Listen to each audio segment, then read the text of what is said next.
Awesome. This is fabric call number four.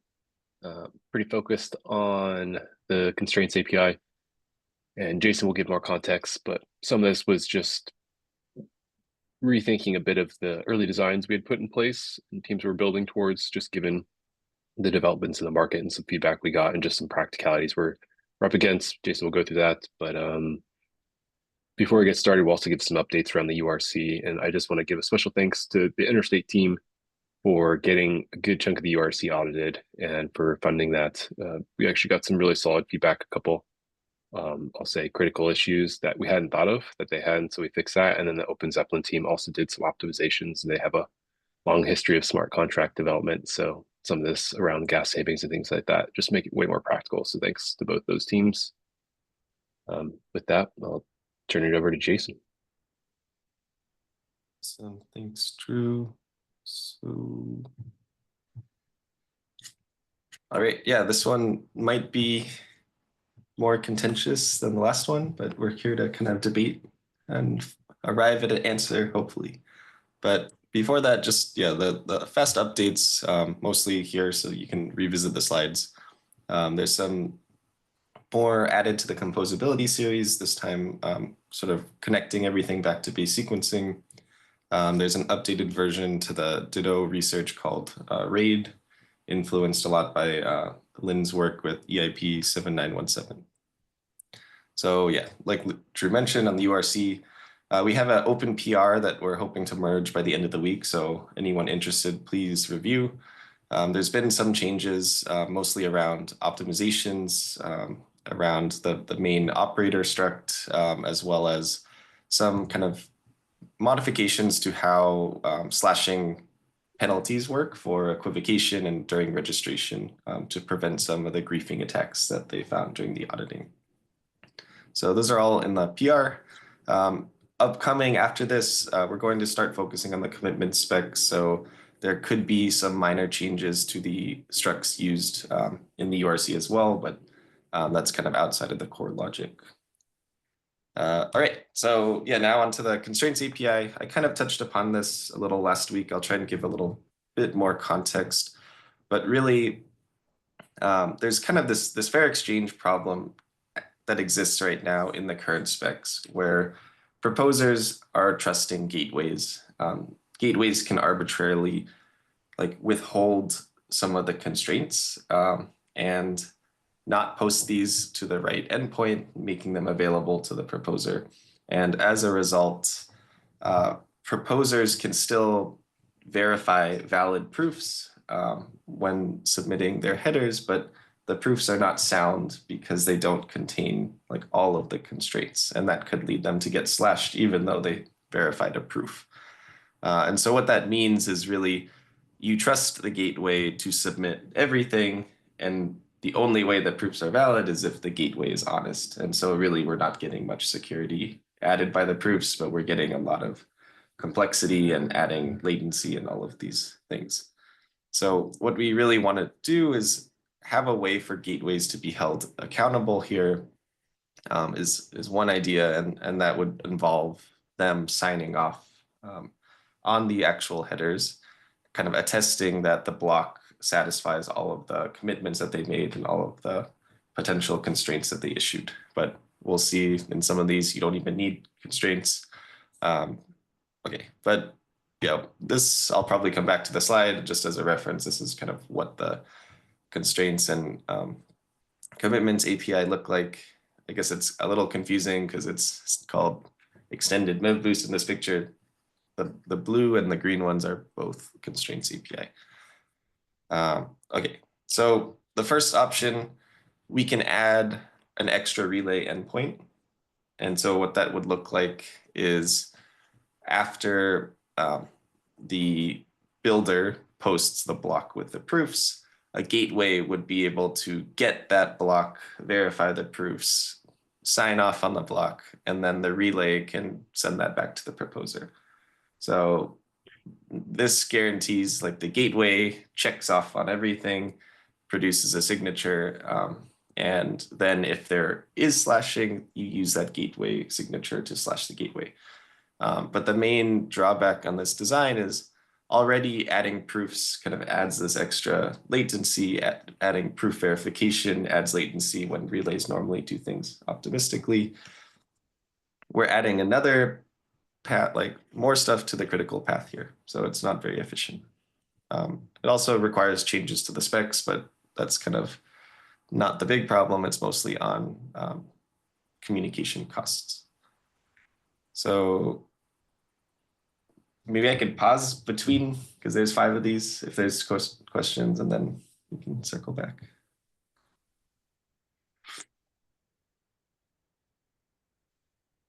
Okay.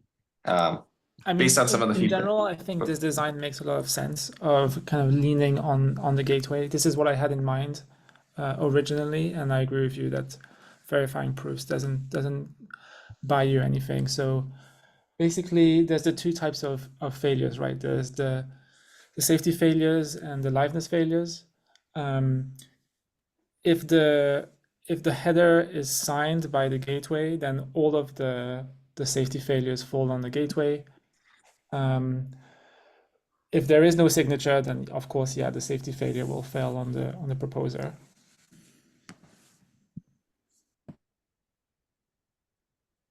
Right. And this maybe another pro of this approach is this could be the most straightforward way of achieving that without changing the roles of any of these different actors.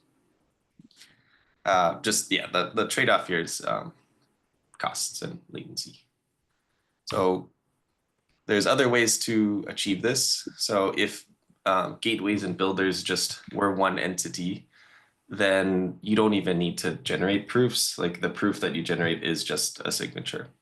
And this is definitely the most straightforward thing, but has a lot of cons around centralization concerns. We're kind of mixing the roles of these different actors. Right, so basically, when the builder / gateway posts the block with proofs, the proof is just a signature. So no extra latency hubs. This is actually the fastest thing possible because we don't have to spend the time to generate proofs, and the relay only has to verify a signature.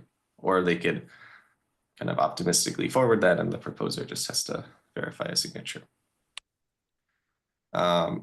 Okay, and I think maybe I'll save this. I think this is a good debating one for later. Here's another is gateway relay consolidation. So if the gateway is the relay, we don't have to change the specs. The relay can remain more unsophisticated, less sophisticated than builder consolidation. And yeah, so here, like when the builder submits proofs, the relay can verify the proofs and then attach their signature, kind of replace the proofs with their own signature. And then that's all that the proposer needs to verify. And if there was slashing, the proposer has this signature from the gateway relay entity. And so this one is like, feels pretty clean. It's less of a, maybe less of a concern than gateway builder consolidation, but a very valid point that was raised here is that like anyone who wants to become a gateway now must also become a relay or must already be a relay. So this kind of enshrines incumbent relays and makes it really difficult for new people to enter the market. So that's a big con of option 3. And then option 4 is essentially the same thing, but you can kind of just do it optimistically where the relay doesn't even verify proofs from the builder, and they can have some kind of off-chain agreement with the builder. Like they can reconcile slashing off-chain somewhere, and the relay is just the one that would always get slashed. Okay, and then the final option here is we keep everything the same, like the specs don't change, the actors don't change, but we add an extra responsibility to the relay, which is that they serve as a DA layer. So the way that this works is the relay here holds on to all of the constraints, like the signed constraints from the gateway. And then like the specs work as normal. Like builders, they post blocks with proofs. Relays can optimistically forward it, and the proposer can verify the proofs. The thing that's different here is if there is a slashing, the relay serves as the arbiter here. So if the slashing happens and the relay is able to post some signature, like a signed constraint from the gateway, it means that the gateway had posted it. And so the proposer had then kind of broken the commitment. They'd posted something else. If the relay doesn't have access to this signed constraint, it means that the gateway never posted it and the gateway gets slashed. And so this one, I think, is potentially the cleanest. I think the biggest concern is around what happens if gateways and relays do end up consolidating. Then it's kind of you fully trust, like as a proposer, you're always going to be the one that's slashed if there's any fault. But then of course, they're already trusted entities. So, right. Okay, I'll pause there and open it up for discussion if anyone has like ones that they are leaning towards, or maybe there's other ones on this list as well. Or not. Had one comment on the builder gateway consolidation, which I think like another like strong con, which you haven't listed here, is that it also massively increases the barrier to entry for gateways, not just from a like capabilities, like a technical capabilities perspective, but also from a perspective of like a lot of features and order flow as well that like mainnet builders currently have. And so if we require Gateway to have all of those capabilities to be competitive, then basically we're also massively increasing the barrier to entry here.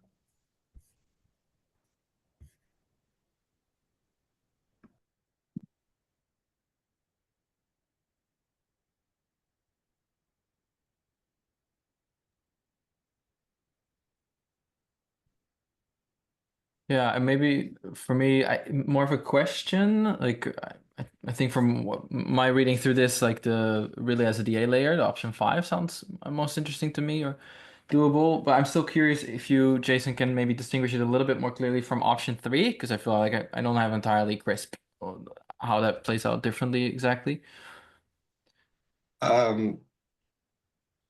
Okay. So in option 3, so first of all, there's the assumption that they consolidate. Yeah. Option 5, we assume or we hope that they don't consolidate. I think the difference here is option 3 is like the relay is doing proof verification, and then they're inserting a signature. And then in option 5, the relay just acts as a relay kind of normally today. But in the worst case, when there is slashing, is when they kind of have new responsibilities to determine or prove who is at fault. Okay, yeah, that's clear. So in option 5, the relay sort of meaningfully becomes, I guess, an enshrined part. Well, we can discuss this, I guess, but in one vision of it becomes an enshrined part of the pre-comp spec because it's arbitrating between the gateway and the proposer. And so I guess there's some downstream implications for pre-comp protocols about working out that relationship. But otherwise, it sounds like one of the nicest options off the top of my head. I guess it would be worth working out in what how badly the relay could mess things up. And then of course it would be reasonable to say, well, we already kind of trust the relays, so we're really not pushing the trust assumptions any further than we already have. Yeah. Maybe one comment on that point that I also sent to Jason directly already. I'm a bit curious to hear some proposers on how they feel about that, because although it doesn't maybe increase the trust assumption so much, I feel like a big difference is that now the relay would be able to get the proposer slashed. Whereas, this, I guess this pops up anyway if you go into a relationship with a gateway. But it is still a new, I guess it is still, new trust that the relay receives. Or different, I should maybe say. I agree, Alex, and I think it's reasonable to say that once the proposer puts up additional collateral, and depending on what that number is for whichever protocol, then that becomes a significant responsibility. But hopefully we'll start with really low numbers. So I have one question kind of for the relays here. So I think there's like this option whether relays are kind of optimistic or pessimistic. And in option 5's case, like it's possible if the relay is optimistic and they're not verifying proofs, it's possible that the builder can get the proposer slashed because the builder can just produce an arbitrarily terrible block with valid proofs that might not be sound proofs, kind of our original problem. The relay is the one that has the most information from the gateway. Like they know all the constraints that have been posted. I think that problem's resolved if the relay verifies the proofs, but I don't know latency-wise if that's something relays are even considering. I don't think that's a problem because already with optimistic relaying, the builder post collateral, so it will just be the same thing. So optimistically process the blocks or just pass to the header, and if at the end of the day it's an invalid block, you just take the part of the collateral of the builder, and that's it. Yeah. And for a pessimistic one, we could just verify the proofs, right? We could demand that the builder prove that they've satisfied the constraints.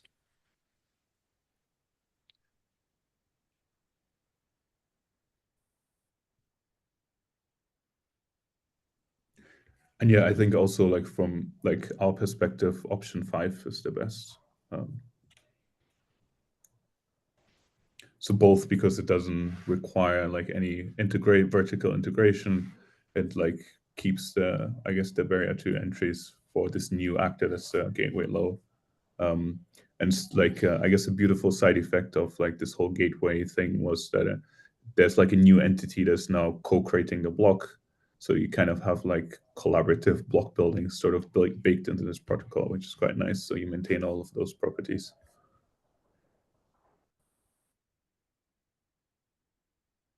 Do you think, I guess another question for the relays is this requirement pain? Like one is being the DA layer, you're going to have to store some amount of information and it would expire surely at some point, but having to monitor when slashing happens is kind of a new job. I mean, when this was first proposed, it sounded like a good potential revenue stream for relays. So yes, there is pain, but there might also be income. So maybe. So yeah. Yes, indeed. Where there is pain, there is potentially some gain. I think how I would see this option is that the constraints are similar to the data API that the relay provides, where basically they relay right now they have to store every submission and some other data that is available. So basically it would be almost like a new point in the data API that anybody can query and access to, and then the relay has to essentially just make sure that that's, let's say, consistent with what they received. I think one way to alleviate the fact that now the relay essentially can get a proposal slash is that the gateway could submit constraints to multiple relays, because then in that case you only need at least one relay. If they don't collude, then the proposer is not slashed.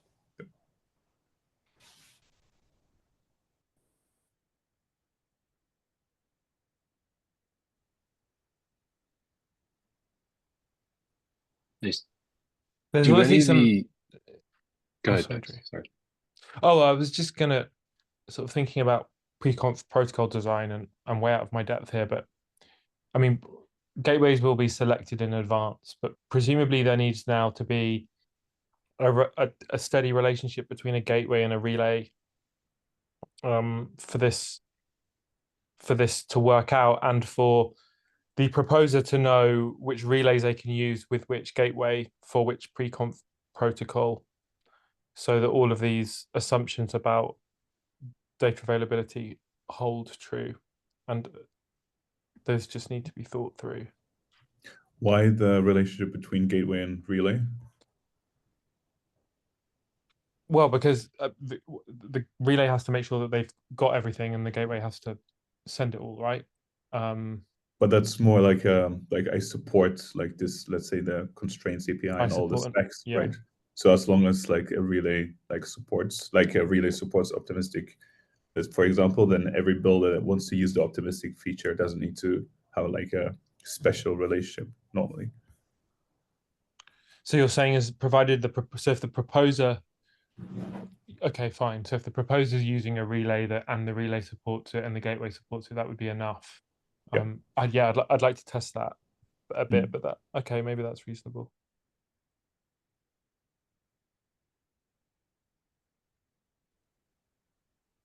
Maybe that's reasonable, yeah. One question I have is, what is the advantage of option 5 versus option 1? Mainly latency. Because for option 1, like the gateway has to sign off on every block first, which is like additional latency on the hot path.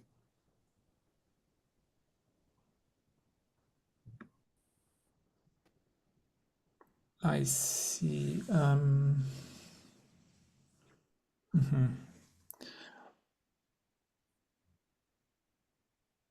Right. And that's what the gateway relay consolidation removes, that latency, but adds this assumption that you have to be a relay if you want to become a gateway.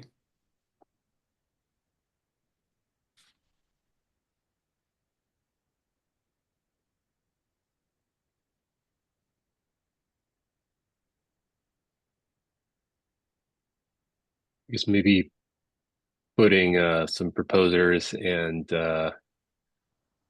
new gateways on the spot. You know, we have a couple sophisticated proposers. One person that used to work at a sophisticated proposer maybe still does a bit. But if you guys have any views around these, and maybe we do have some pre-comp teams that have, or teams that are focused on gateways, and maybe you haven't had time to fully absorb all this, but if you have any thoughts or ideas around it.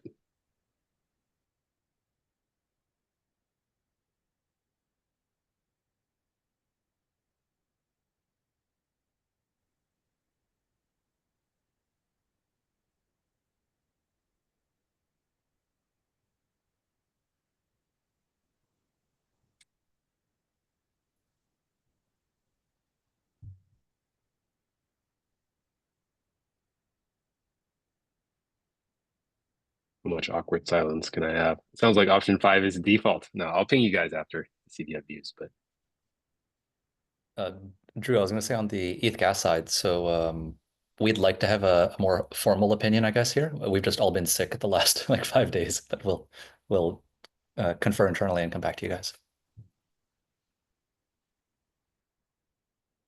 Maybe a question I have is, if like before we'd always talked about how gateways need to be collateralized, but it was always kicked down the road of where that happens.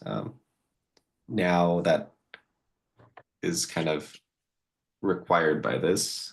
Is there like another concern there about barriers to entry, collateral requirements, things like that?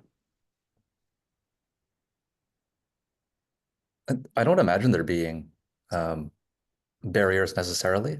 And I think so long as those collateral requirements are potentially like market driven. I don't know to what extent they could be, but I guess there's kind of varying thresholds. And I guess that has to do with the amount of value that that gateway is providing vis-a-vis that slashable collateral, but don't see it as a major hurdle.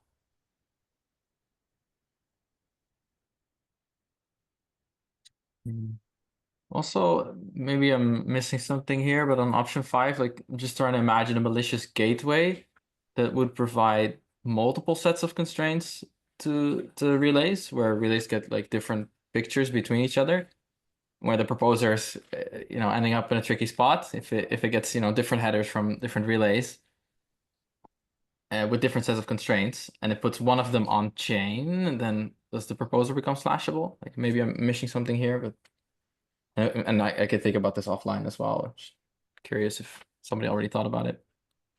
I think they just have to post one constraint to any of the relays as long as the relays are honest. Like the only way you should be slashable, like as a proposer, or like let's say I'm a user and I'm challenging someone, like I need to have some evidence, like they didn't include my transaction.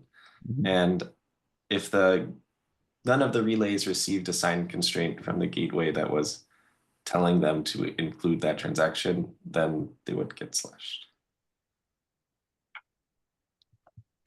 I guess the case he was making was like, let's say you have two relays. One relay gets two constraints, one relay gets only one constraint, and the get header call goes to the relay with only one constraint. And that says a block, that relay then says a block that doesn't contain that pre-confirmed transaction. I guess the gateway can say, hey, it's the relay's fault because there's another relay that actually had both constraints.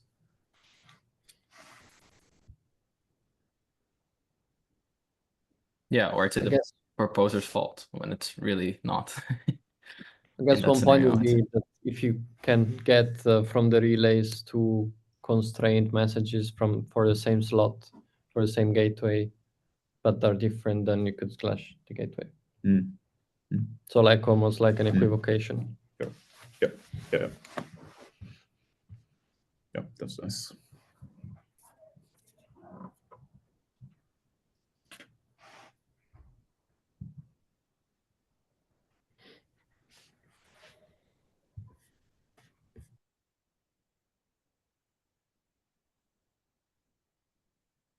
We should actually remember this point because we discussed in the past being able to stream constraints instead of having like one signed constraint message. So yeah, this would be a point for having one signed constraint message.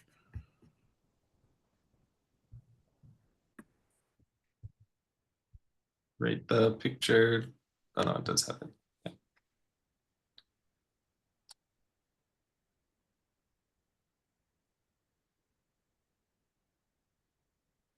Maybe also another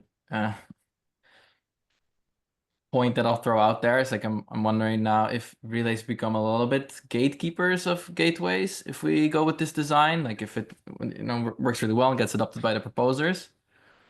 Just wondering if then that means that you kind of need a relay to run a gateway.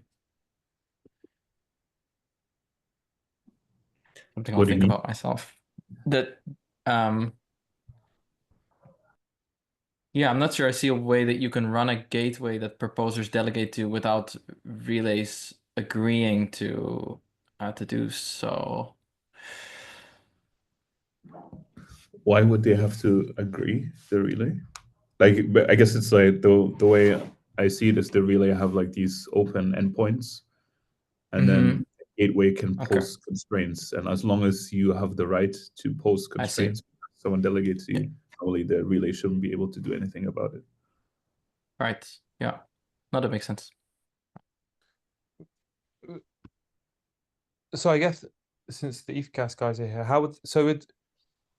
obviously we wouldn't accept any relay, including one that I just span up randomly, to become an arbitrator.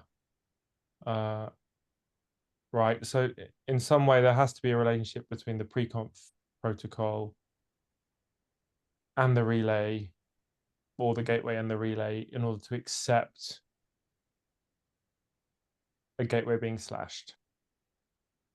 And so there is a gatekeeping element for the depending on how this resolves. But certainly we couldn't just spin up a proposer couldn't just spin up a new relay and then that relay decide that a gateway is going to be slashed tomorrow, right? That wouldn't be credible. So we need a way to decide these relays are the relay set. Or am I seeing it incorrectly? Is it not the same the way relays work today? It's like there's a set of relays, and if you are trustworthy enough, then proposers will connect to you. I don't see how that changes in this scenario.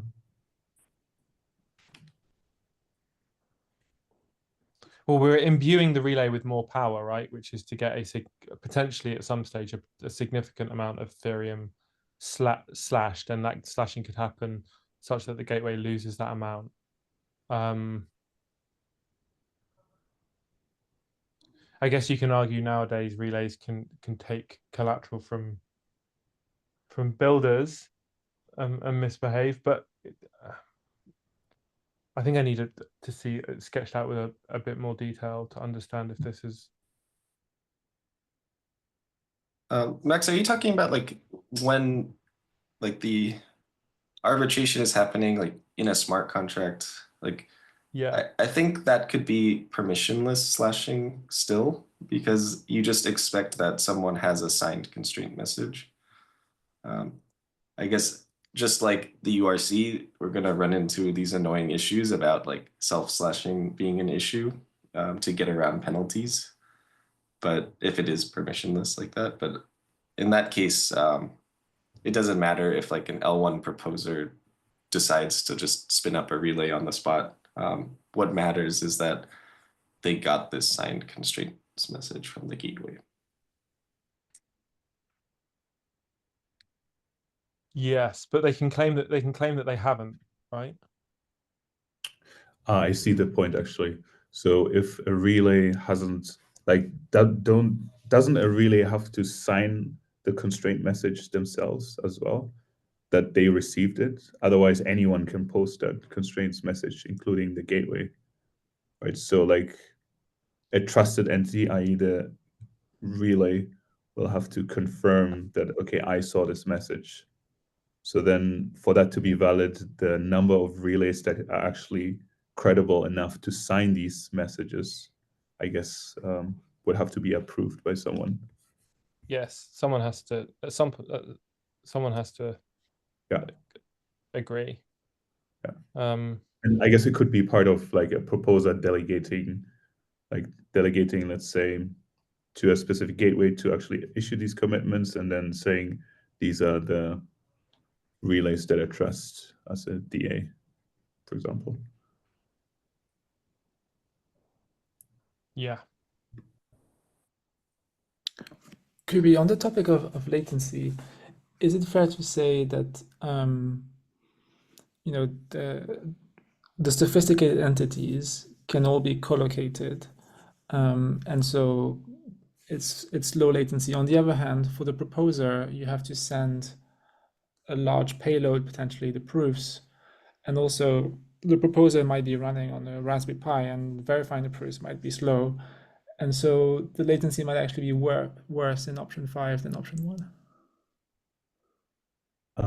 So in option 5, I think we'll still get rid of the proofs for the proposer, if I understood correctly. Right? No, option 5, it's, I guess, optional. Like, yeah, you could build So a I think, empty. yeah. So I think there's a valid point that like if you're co-located, let's say, right data center rack, you could get like, let's say 100, 200 microsecond overhead only. But then there's still the gateway having to actually verify that this block is now doing or like containing all the constraints. And I don't know if anyone has benchmarked the additional overhead of the verification.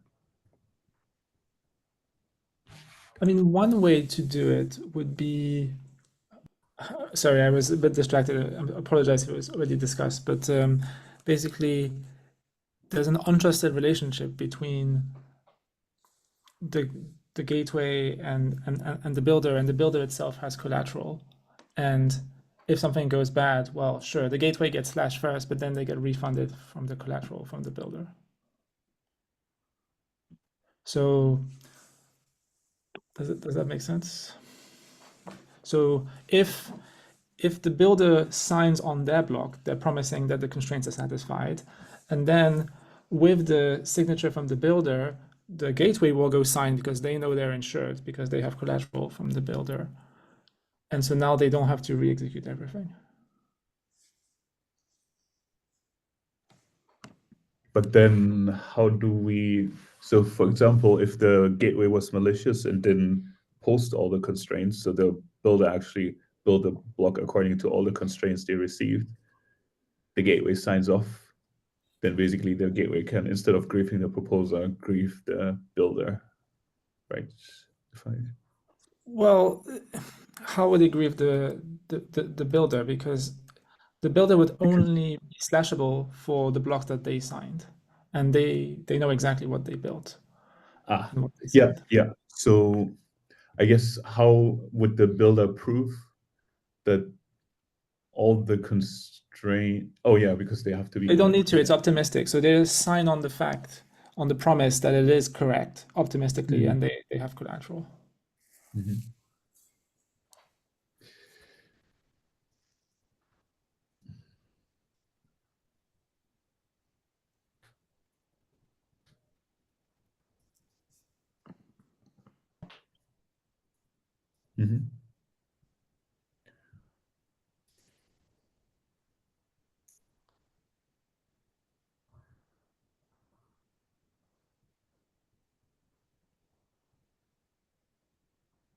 Yep. Yep. That could work.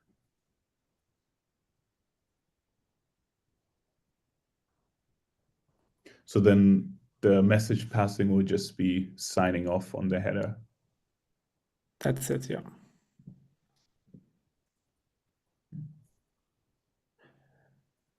Actually, there's may be a way to not even go through the gateway. Basically, what this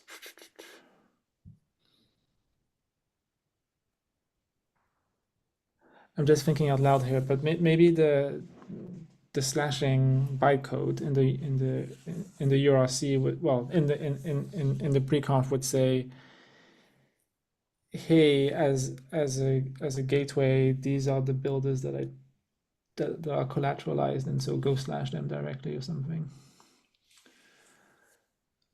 But anyway, I'm happy to think about. Yeah, go ahead.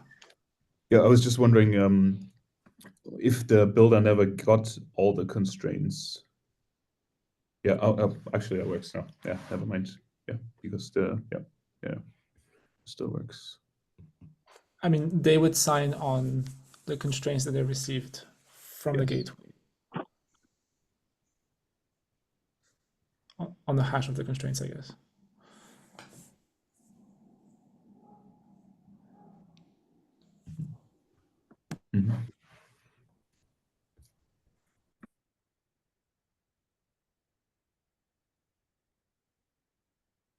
Not sure I'm 100% following, but I'm assuming then we should remove the constraint stream in that case.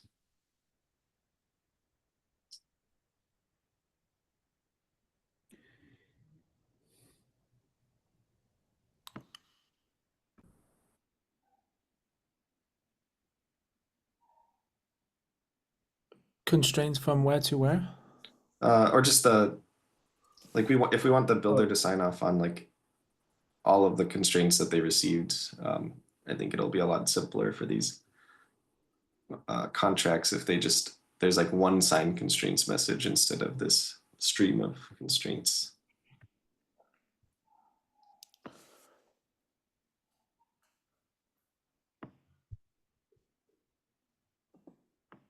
Yeah, I mean, I guess that it is nice for the builder to receive the constraints as they come in through midway through the slot, because it allows them to build blocks, I guess, halfway through.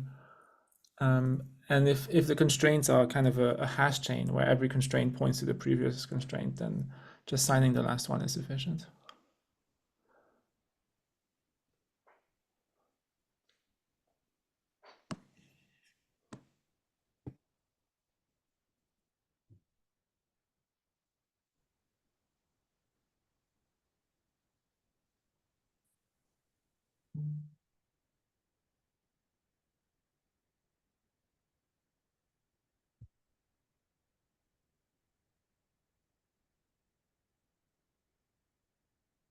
Maybe can one of you still summarize? Like I'm not sure I'm totally following the proposed design now, but it sounds here like the blocks coming from the builder either get a signature still from the gateway, or there's already some kind of pre-commitment by the gateway to the builders where just the signature on the block is enough to verify that it meets the constraint that the gateway set, and then therefore sort of the proposer really doesn't need to figure something out there anymore. So we know that this is the constraint that came from the gateway, and as long as the proposer publishes this block dutifully, they don't have a safety issue there. Am I following, or am I missing something?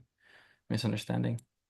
Yeah, so the proposal is that the gateway signs off on the final block, but they don't have to check the work from the builder.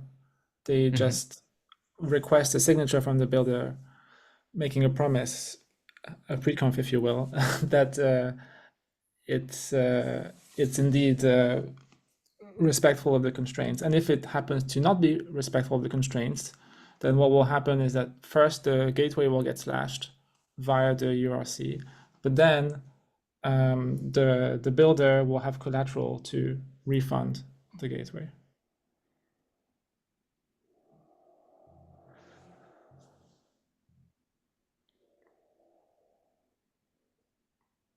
I mean, it's basically like very similar to what we have right now with optimistic relaying, where the builder has collateral, the relay doesn't verify anything.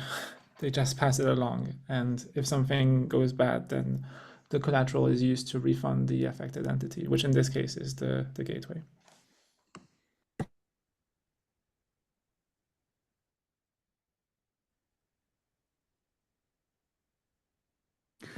So would the gateway would will still verify the signature of the builder on like the hash of the constraints? Correct.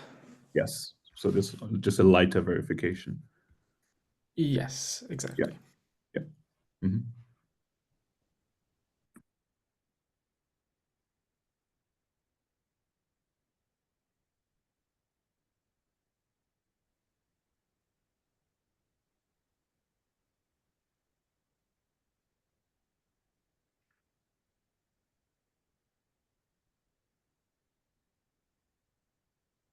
Yeah, I think that works. There's still a little bit of latency overhead, but maybe it's worthwhile maybe just benchmarking and seeing what additional latency this adds.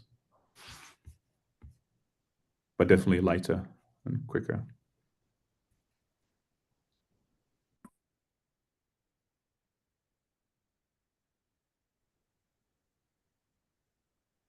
Maybe we just blow up Max's business model.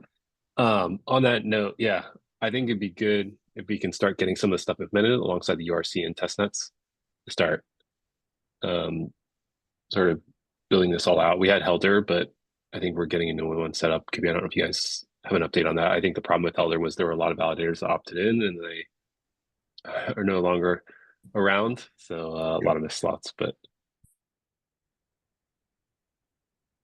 so we'll send something out, and it'd be good if we get ultrasound, ACE, chain bound with the gateway, ETH gas gateway, whoever else is building gateway, and Titan relay and gateway, stuff like that, or Gattaca.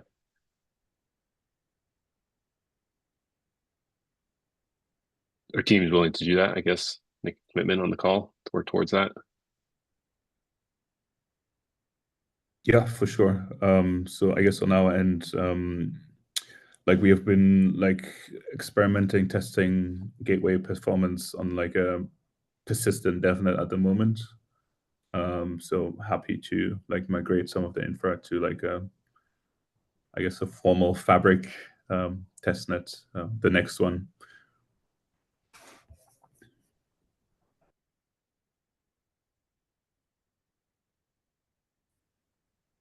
Ultrasound, would you be willing to invest a bit of time in DevOps to get a relay and gateway going to start testing some of this stuff?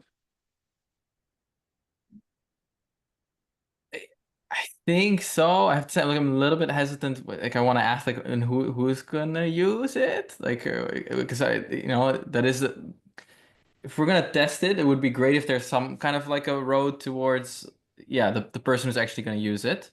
But think we have, it doesn't sound like much. Mhm. yeah, we have Tycho on. I think that's one base rollup that definitely will be interested in using these. I can't speak on behalf of Daniel, but it's a top priority for them. So we'll at least have one base rollup user. Right. Yeah. Okay. Maybe we can still quickly touch on that offline, just between us. But this sounds reasonable.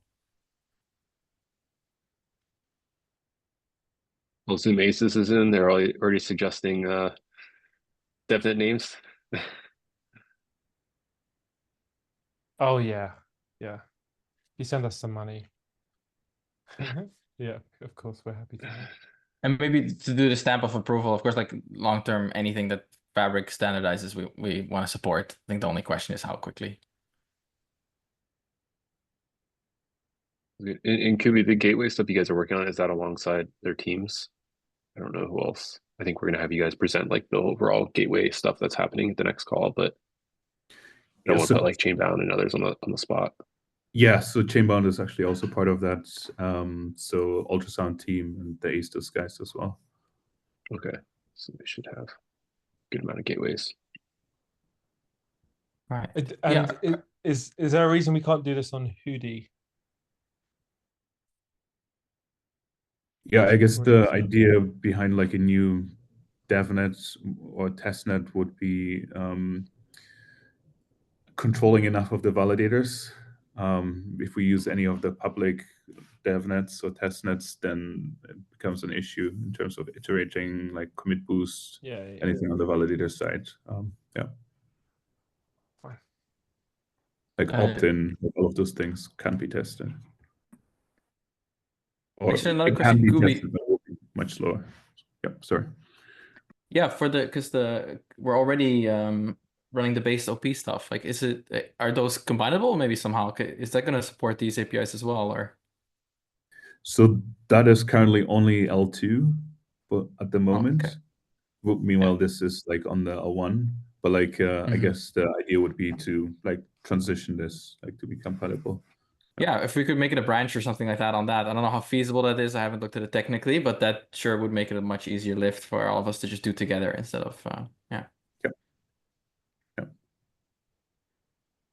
I think so. We already had like a early PR on Helix for the constraints API, but it's like an old version. So I think there have been updates since, and once like I think there's still a few things that need to be finalized, but once that is absolutely finalized, I think we'll update Helix to support the constraints on the relay level and stuff, and then we'll also simultaneously look into the gateway part as well. That's good. I won't volunteer sub from Kiln, but as we get closer to having like some investigating some of these proposer trade-offs and things like that, we can, I'm sure, use them in some of this to help benchmark that, understand it a bit more.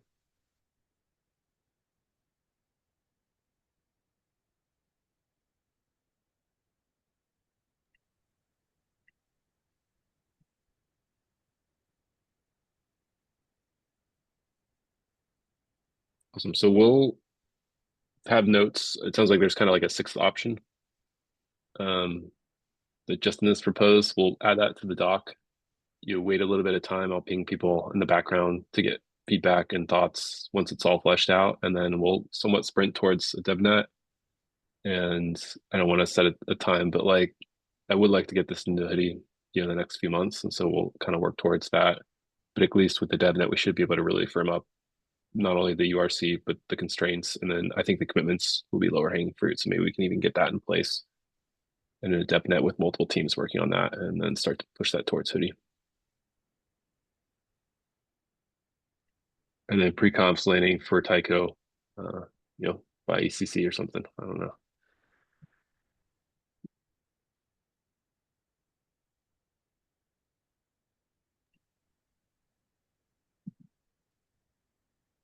Anything else?